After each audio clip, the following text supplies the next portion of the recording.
بطحا کی عزت پر خدا شاہد ہے، کامل میرا ایمان ہو نہیں سکتا۔ آپ حضرات کے دلوں کو گرما رہے تھے۔ مقرر شعلہ بیان حضرت مولانا حافظ سعد صاحب۔ اب میں دعوت خطاب دینے لگا ہوں۔ اشاعت التوحید و سنہ یونٹ شیخ القرآن حلقہ چنسر گوڑ کے ناظم اعلیٰ صاحب کو کہ وہ آئیں اور اپنے انداز میں ختم نبوت، عقیدہ ختم نبوت کو بیان کریں۔ میری مراد اشاعت التوحید و سنہ یونٹ شیخ القرآن حلقہ چنسر گوڑ کہ ناظم اعلیٰ حضرت مولانا حبیب اللہ توحیدی صاحب ہے۔ میں انہیں دعوت خطاب دیتا ہوں کہ وہ اسٹیج پر تشریف لائیں اور اپنے خیالات کا اظہار فرمائیں۔ حضرت مولانا عبید اللہ توحیدی صاحب، حبیب اللہ توحیدی صاحب۔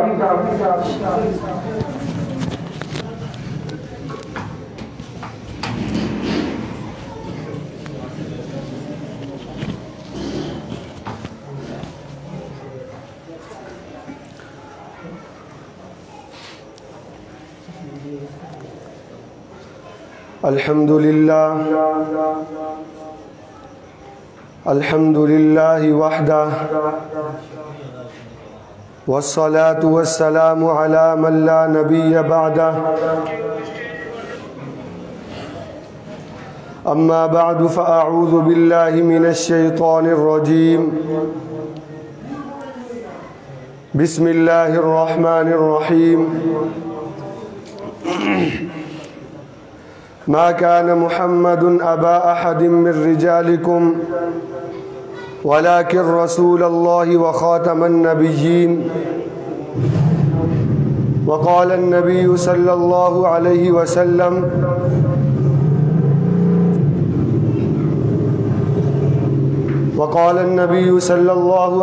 وسلم أنا خاتم النبيين لا نبي بعدي، او کما قال علیہ الصلاة والسلام۔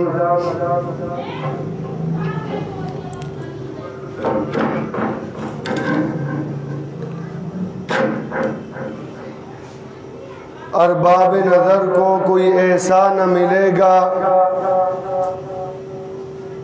ارباب نظر کو کوئی ایسا نہ ملے گا، بندے تو مل جائیں گے مولا نہ ملے گا، بندے تو مل جائیں گے مولا نہ ملے گا۔ تاریخ اگر ڈھونڈے گی ثانی محمد، ثانی تو بڑی چیز ہے سایہ بھی نہ ملے گا۔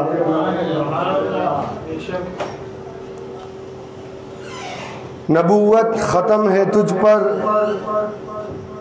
رسالت ختم ہے تجھ پر، نبوت ختم ہے تجھ پر، رسالت ختم ہے تجھ پر، تیرا دین عرفہ و اعلیٰ شریعت ختم ہے تجھ پر۔ میرے انتہائی واجب الاحترام قابل صد عزیز بھائیوں اور دوستوں، آج 28 نومبر بروز ہفتہ اشاعت التوحید و سنہ یونٹ شیخ القرآن حلقہ چنسر گوڑ کے زیر اہتمام ختم نبوت کے عنوان پر اس خوبصورت پروگرام کا انعقاد کیا گیا ہے۔ میں بطور یونٹ شیخ القرآن کے ناظم ہونے کی حیثیت سے اپنے تمام آنے والے مہمانوں کو دل کی اتح گہرائیوں سے خوش آمدید کہتا ہوں اور ان کا شکریہ ادا کرتا ہوں اپنی پوری یونٹ کی جانب سے کہ وہ دور دراز سے سفر کر کے اپنا قیمتی وقت نکال کر ہماری مختصر سی دعوت پر وہ یہاں پر تشریف لائے اور ہمارے اس پروگرام کو رونق بخشی۔ اللہ رب العزت اس پروگرام میں آنے والے تمام مہمانوں کو ان کا یہاں آنا اور بیٹھنا، ان کا سننا اللہ رب العزت اپنی بارگاہ عالی میں قبول و منظور فرمائے اور ہم سب کے لیے آخرت میں نجات کا ذریعہ بنائے۔ میرے بھائیوں، مجھ سے قبل میرے برادر مکرم جناب حضرت مولانا سعد العارفین صاحب اپنے مخصوص انداز میں آپ کے سامنے اپنے جواہر پارے پیش فرما رہے تھے، اور خطبے میں انہوں نے جس آیت کریمہ کا سہارا لیا تو میرا دل چاہا کہ میں ان کی بات کو آگے بڑھاتے ہوئے اسی آیت کے تحت اپنی بات کو آگے جاری رکھوں۔ میرے بھائیوں اور دوستو، عقیدہ ختم نبوت ان اہم اور حساس مسائل میں سے ایک مسئلہ ہے کہ جس کے بارے میں ذرا سی نوک چوک، جس کے بارے میں ذرا سا لڑکھڑانا، جس کے بارے میں ذرا سا قیل اور کال انسان کو دائرہ اسلام سے نکال کر کفر کی وادیوں تک پہنچا دیتا ہے۔ جس طرح اللہ رب العزت کی ربوبیت کو ماننا اسلام میں داخل ہونے کے لیے ضروری ہے، جس طرح جناب نبی کریم صلی اللہ علیہ وسلم کو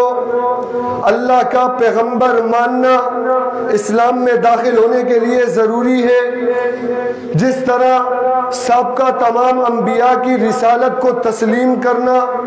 سابقہ تمام صحیفے اور کتابوں پر ایمان لانا ایمان کا جز ہے، بالکل اسی طرح عقیدہ ختم نبوت کو دل و جان سے قبول کرنا اور تسلیم کرنا بھی ایمان کا جز ہے، اس کے بغیر ایمان نامکمل ہے۔ میں اپنی بات کو مزید سمجھانے کے انداز میں یوں کہوں گا کہ اگر آپ کسی مفتی کے پاس چلے جائیں اور اس سے یہ فتویٰ لے لیں، اس سے پوچھیں کہ ایک بندہ اللہ کی ربوبیت کو مانتا ہے، جناب رسول اللہ صلی اللہ علیہ وسلم کی رسالت کو بھی مانتا ہے، سابقہ تمام انبیاء کی رسالت کو بھی مانتا ہے، قیامت کے دن پر بھی یقین رکھتا ہے، سابقہ تمام صحیفے اور کتابوں پر بھی ایمان رکھتا ہے، لیکن وہ ختم نبوت کو نہیں مانتا، تو آیا وہ بندہ مسلمان ہے یا نہیں ہے؟ تو دنیا کے کسی بھی مفتی کے پاس آپ چلے جائیں، دنیا کے ہر مفتی کا یہی فتویٰ ہوگا کہ وہ بندہ دار اسلام سے خارج ہے۔ میرے بھائیوں اور دوستو، ختم نبوت ایک ایسا موضوع ہے کہ پھر اس موضوع سے بے شمار موضوعات نکلتے ہیں، بے شمار پہلو نکلتے ہیں۔ میں ایک پہلو پر آپ حضرات کے سامنے روشنی ڈالنا چاہتا ہوں، کیونکہ میرا مزاج ایسا ہے، میری طبیعت ایسی ہے کہ میرے منہ سے نکلنے والے الفاظ سامعین کے دل پر جا کر لگے اور سامعین کو بات سمجھ میں آئے۔ میرے بھائیوں اور دوستو، ہم عقیدہ ختم نبوت کی رٹ تو لگاتے ہیں، ہمیں یہ بھی پتا ہے کہ قرآن کی 100 سے زیادہ آیات ختم نبوت کے اوپر شاہد ہیں، ہمیں یہ بھی پتا ہے کہ 200 سے زیادہ احادیث مبارکہ ختم نبوت پر دلالت کرتی ہیں، لیکن میرے بھائیوں اور دوستو، اگر فقدان ہے تو اس بات کا ہے کہ ان دلائل کو سمجھا کیسے جائے، ان دلائل کو سمجھا کیسے جائے، ہمیں پتہ کیسے چلے گا کہ اللہ رب العزت نے جو قرآن پاک میں صریح آیت نازل فرمائی، ما کان محمد ابا احد من رجالکم ولکن رسول اللہ و خاتم النبیین، یہاں پر خاتم النبیین کا لفظ تو آیا ہے، ہمیں یہ تو سمجھ آ رہی ہے کہ یہ آیت دلالت کرتی ہے ختم نبوت پر، لیکن دلالت کیسے کرتی ہے، آپ کی ختم نبوت کیسے ثابت ہوتی ہے؟ بس میرے بھائیوں اور دوستو، یہ آیت سمجھا کر میں آپ حضرات سے انشاءاللہ اجازت چاہوں گا۔ اہل علم حضرات یہاں پر تشریف فرمائے ہیں، وہ جانتے ہیں کہ اس آیت سے پہلے اللہ رب العزت نے ایک واقعہ ذکر فرمایا ہے، اور وہ واقعہ کیا ہے؟ وہ واقعہ یہ ہے کہ حضور صلی اللہ علیہ وسلم نے حضرت زید رضی اللہ تعالیٰ عنہ کو اپنا منہ بولا بیٹا بنایا ہوا تھا۔ حضرت زید رضی اللہ تعالیٰ عنہ حضور صلی اللہ علیہ وسلم کے منہ بولے بیٹے تھے، اور حضور صلی اللہ علیہ وسلم نے اپنے بیٹے حضرت زید رضی اللہ تعالیٰ عنہ کا نکاح حضرت زینب بنت جحش رضی اللہ تعالیٰ عنہ سے کر دیا۔ اللہ کا کرنا ایسا ہوا کہ ان کا نباہ نہ ہو سکا، اور کچھ دنوں کے بعد حضرت زید رضی اللہ تعالیٰ عنہ حضور صلی اللہ علیہ وسلم کی بارگاہ میں حاضر ہوئے اور عرض کیا کہ یا رسول اللہ، حضرت زینب سے میری بنتی نہیں ہے، میں انہیں طلاق دینا چاہتا ہوں۔ تو اللہ رب العزت نے قرآن پاک میں ارشاد فرمایا، امسک علیک زوجک۔ یہاں پر میں وہ ترجمہ بیان کروں گا جو میرے پیر مرشد سید ضیاء اللہ شاہ صاحب بخاری نور اللہ مرکزہ سید ضیاء اللہ شاہ صاحب بخاری حفظ اللہ تعالیٰ وہ بیان فرماتے ہیں، وہ فرماتے ہیں اور جانا بنتوں کو ایک زنانی نہیں سنبھالی وینی، یعنی مرد بن تجھ سے ایک عورت نہیں سنبھالی جاتی۔ بہرحال اللہ کا کرنا ایسا ہوا کہ حضرت زید رضی اللہ تعالیٰ عنہ کا نباہ نہ ہوا، اور انہوں نے حضرت زینب رضی اللہ تعالیٰ عنہ کو طلاق دے دی۔ یہاں انہوں نے طلاق دی، اللہ رب العزت نے عرشوں سے حکم نازل کر دیا، زوجناکہا، اے پیارے پیغمبر ہم نے تیرا نکاح حضرت زینب کے ساتھ عرشوں پر کر دیا ہے۔ حضرت زینب رضی اللہ تعالی عنہ وہ خوش نصیب بیوی ہے کہ جن کا نکاح عرش پر ہوا ہے، فرش پر نہیں ہوا، ان کا نکاح فرش پر نہیں ہوا، اور اسی وجہ سے وہ باقی ازواج کے اوپر فخر کیا کرتی تھی کہ میرا نکاح تو اللہ رب العزت نے خود عرشوں کے اوپر فرمایا ہے، میرا نکاح جو ہے وہ زمین پر نہیں ہوا۔ اب اللہ رب العزت نے فرمایا پیارے پیغمبر ہم نے تیرا نکاح حضرت زینب کے ساتھ کر دیا، اب آپ جائیے اور اس کو اپنے گھر میں لے کر آئیے۔ اب حضور صلی اللہ علیہ وسلم تھوڑا فطری طور پر تھوڑا سا پریشان ہو گئے، کیوں کہ اس وقت عرب کا دستور یہ تھا، عرب کا رواج یہ تھا کہ جس کو منہ بولا بیٹا بنا لیا جاتا پھر اس کی بیوی کے ساتھ نکاح کو اسی طرح حرام سمجھا جاتا تھا جس طرح اپنی سگی بہو کے ساتھ نکاح کو حرام سمجھا جاتا ہے۔ اور اللہ رب العزت اس رسم بد کو حضور صلی اللہ علیہ وسلم کے ذریعے سے ختم کروانا چاہتے تھے، اس لیے حضرت زید کا نکاح حضرت زینب کے ساتھ ہوا،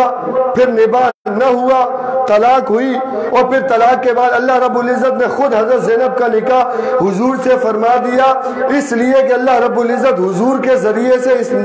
اس جو ہے وہ رسم بد کو ختم فرمانا چاہتے تھے۔ اب اللہ حضور صلی اللہ علیہ وسلم نے سوال کیا یا رسول اللہ، حضور صلی اللہ علیہ وسلم نے سوال کیا یا اللہ آپ نے اس رسم بد کو مجھ سے ہی ختم کروانا تھا۔ اللہ رب العزت نے پھر یہ آیت نازل فرمائی، فرمایا میرے پیارے پیغمبر تجھ سے ہی ختم کروانا تھا کیونکہ آخری نبی جو تو ہے۔ یہ پورا اس کا پس منظر ہے۔ فرمایا ما کان محمد ابا احد من رجالکم، کہ پیارے پیغمبر آپ مردوں میں سے کسی کے باپ نہیں ہو سکتے، آپ کا وہ منہ بولا بیٹا ہے، منہ بولا بیٹا آپ نے اس کو بنایا، لیکن اس کے بیوی کے اوپر وہ احکام نازل نہیں ہوں گے جو ایک سگی بہو کے اوپر لازم ہوتے ہیں، لہٰذا ہم نے اس کی بیوی کا نکاح آپ کے ساتھ کر دیا۔ کیوں؟ اس لیے کہ اس رسم بد کو ختم کرنا ہے۔ وَلَٰكِن رسول اللہ، اور آپ اللہ کے پیارے پیغمبر ہیں، آپ اللہ کے رسول ہیں، وَخَاتَمَ النَّبِيِّينَ، اور اللہ کے آخری نبی ہیں، آپ کے بعد کسی نبی نے نہیں آنا، اس لیے اللہ رب العزت نے اس رسم بد کو آپ کے ذریعے سے ختم کروایا۔ اسی طرح دو مختصر سی اور عقلی دلیلیں، میرے بھائیوں اور دوستوں ہمیں یہ دلیلیں بھی یاد ہونی چاہیے تاکہ اگر ہماری کسی سے بات ہو جائے تو ہمیں پتہ ہو کہ ہم نے اس کو کیا جواب دینا ہے، اور اگلا اگر ہم سے کوئی دلیل مانگے تو ہمارے پاس دلیل کا جواب بھی ہونا چاہیے۔ اسی طرح دو مختصر سی عقلی دلیلیں میں آپ حضرات کے سامنے بیان کر کے اپنی بات کو ختم کروں گا۔ میرے پیارے پیغمبر کے علاوہ اللہ رب العزت نے جتنے پیغمبر دنیا میں نازل فرمائے، حضرت آدم علیہ السلام سے لے کر جناب عیسیٰ علیہ السلام تک جتنے پیغمبر دنیا میں آئے، کسی پیغمبر کی ذمہ داری، کسی پیغمبر کی حفاظت کی ذمہ داری اللہ رب العزت نے اپنے ذمہ نہیں لی۔ میری بات کو آپ سمجھیے گا، آدم علیہ السلام سے لے کر عیسیٰ علیہ السلام تک